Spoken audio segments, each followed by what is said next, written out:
আজকে কলকাতার আরজিকর হাসপাতালের জুনিয়র ডক্টর মৌমিতা দেবনাথের এই যে ব্রুটালি ভাবে হত্যা করা হয়েছে, তাকে রেপ করা হয়েছে, হত্যা করা হয়েছে, তার কারণটা আমরা জানি না, কিন্তু আমাদের এটাই দাবি যে কারণটাও জানানো হোক, আর যিনি এই কাজটা করেছেন বা যে এই কাজটা করেছে বা যারা করেছে তাদের যেন কঠিন থেকে কঠিনতর শাস্তি দেওয়া হয়। হ্যাঁ, মৃত্যুদণ্ড দিলে ভালো হয়, আমার পেছন থেকে বলছেন মৃত্যুদণ্ড দিলে ভালো হয়। মৃত্যুদণ্ড পেলে তো পেলই, ওরা কিছু জানলো না, ওদেরকে এমন ভাবে শাস্তি দিতে হবে যাতে ওরা প্রতি মুহূর্তে সেই শাস্তিটা উপভোগ করে মরতে পারে, এইটাই।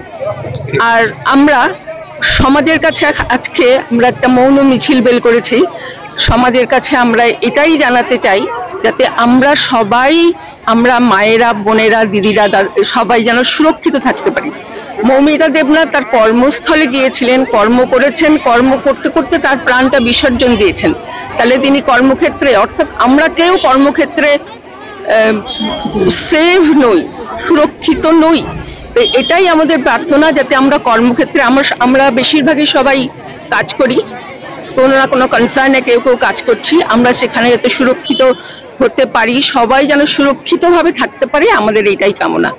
আর এটাই বলছি, কোকৰাঝাৰ চহৰৰ আৰু ওচৰে পাছৰে যিমানবোৰ আমাৰ মা হয়, বাইদেউ হয়, ভনী হয়, মাতৃ হৈ পেলাই আমি চবে ওলাই আহিছোঁ।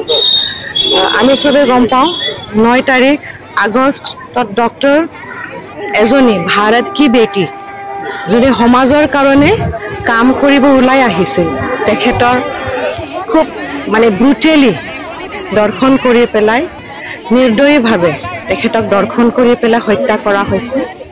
তো ইয়াৰ কাৰণে আমি মানে জাষ্টিচ যাতে পাওঁ,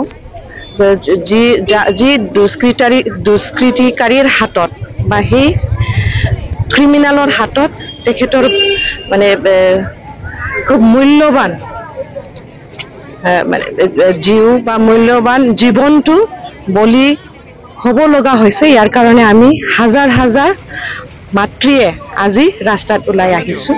প্ৰথমতে আমি তেখেতৰ তেখেতক যাতে আমি শ্ৰদ্ধাঞ্জলি অৰ্পণ কৰি পেলাই মানে আত্মাটো শান্তি হওক, এইটো ইয়াৰ কাৰণে আমি ওলাই আহিছোঁ। আৰু লগতে এইটো মানে প্ৰটেষ্ট ৰেলীয়ে হয়, আমি জাষ্টিচ ডিমাণ্ড কৰিছোঁ। মানে গোটেই ভাৰতৰ যিকোনো কোণাত মাতৃ হৈ পেলাই আমাৰ সুৰক্ষা, ছেফটি, ছিকিউৰিটি বা আমি এইটো পাব লাগিব, তেতিয়াহে আমি ন্যায়টো পাম। আজি আমি গোটেই ভাৰতবৰ্ষত, বেংগলতে হওক বা আমাৰ যি কলকাতাত সেই KG কৰ হস্পিটেলত, RG কৰ মেডিকেল হস্পিটেলত সেই মানে হ'ব নালাগা কাণ্ডটো হৈ গ'ল, যাতে আমি মানে আমাৰ আইনৰ দৰবাৰত হাইয়েষ্ট কেপিটেল পানিছমেণ্ট এইটো পাই, সেইটো আমি ডিমাণ্ড কৰিছোঁ। আৰু বেংগলতে হওক, অসমতে হওক বা যিকোনো ভাৰতৰ যিকোনো কোণাতে যাতে আমি মাতৃ হৈ পেলাই সুৰক্ষাটো আমি পাওঁ, যাতে আমি 24/7 আমি সুৰক্ষাটো পাই পেলাই, ছেফটিটো পাই পেলাই আমি যাতে জীৱন যাপনটো পিচফুলি কৰিব পাৰোঁ, সেই ন্যায়টো আমি বিচাৰি পেলাই আজি হাজাৰ হাজাৰ মহিলা একগোট হৈ পেলাই ওলাই আহিছে, যাতে সমাজে মানে চবে ওলাই আহি পেলাই মেছেজ দিয়ে যে এনেকা